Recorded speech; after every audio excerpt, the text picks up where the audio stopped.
Hi,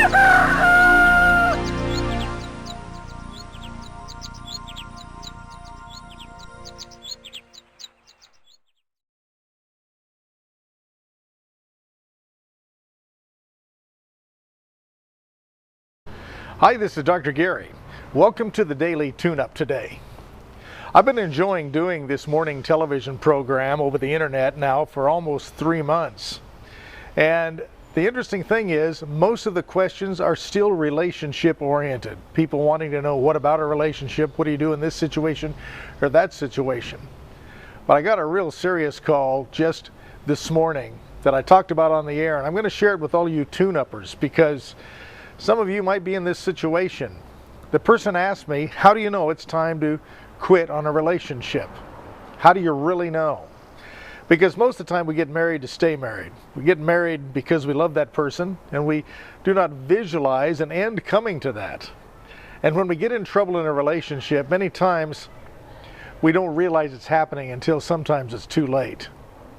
So with this person, they felt like they were out of love with their spouse, and their spouse was out of love with them. They argued and fought continuously, and they felt that there was no hope left. And really, hope's a virus word. You have to facilitate the change, but here's the key. Both parties have to take responsibility for the failure of the relationship.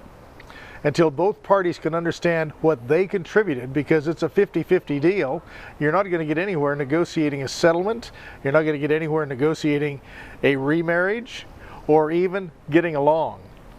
And I always look at parents that have kids when they're facing divorce. One of the things, the most precious things you have to save in this relationship is the legacy of the family. Remember, your kids are still there, and they may have grandkids, so you've got to settle and resolve this with your partner anyway. And I think we opt for staying married first. However, if there's so much water under the bridge that you just cannot go there because of anger, of things said, and you can't recoil on it and take it back yourself and apologize, and they can't apologize to you, it's probably over. But here's what you have to understand. I'm not a marriage counselor. I suggest that you go to a coach, somebody who does relationship coaching, someone who does resolution management, and work through this.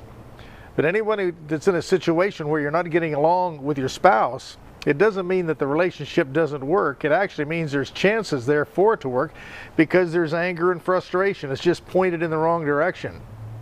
If each person will take responsibility for their share and their failure in this relationship and what they did wrong and what the other person is telling them that they have to change, and then the other party does that too, you got a relationship that's going to work. You just got to get back on common ground.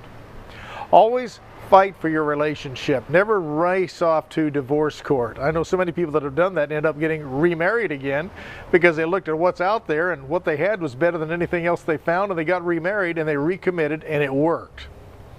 So work on that. These relationships are the toughest work you'll ever do. I can tell you this, if you do not have one, you're not growing.